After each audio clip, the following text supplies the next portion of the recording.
સુરતના લાલ દરવાજા વિસ્તારમાં પટેલવાડી નજીક જાહેર રસ્તા પરથી લાખોની લૂંટ થતા સનસની ફેલાઈ જવા પામી। સવારના સમયે કારમાં આવેલા અજાણ્યા શખ્સોએ આંગણિયા પેઢીના કર્મચારીને લૂંટી લીધો હતો।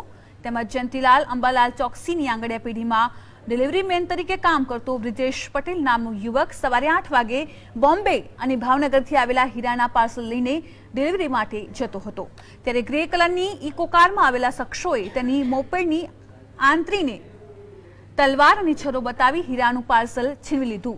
જો કે ત્યાંથી તેઓ પાર્સલ છીનવીને ફરાર થઈ ગયા હતા। તલવાર અને છરાની અણીએ માત્ર 5 મિનિટની જ અંદર 10 લાખથી વધુના હીરાની લૂંટ થતા પોલીસ પણ દોડતી થઈ ગઈ। જો કે શરૂઆતમાં સ્થાનિક પોલીસ વચ્ચે હદ નક્કી કરવા બાબતે રકઝક પણ થઈ। બાદમાં પોલીસે ઘટના સ્થળે પહોંચીને તપાસ શરૂ કરી હતી। સાથે જ આસપાસના સીસીટીવી ફૂટેજ પણ મેળવ્યા, જેમાં હીરા લૂંટી ફરાર થઈ રહેલા લૂંટારુઓની કારકેદ થઈ ગઈ હતી। જો કે લૂંટી લેવાયેલા પાર્સલમાં 20 હીરાના પડીકા હતા, જેની કિંમત અંદાજે 10 લાખ રૂપિયા થાય છે।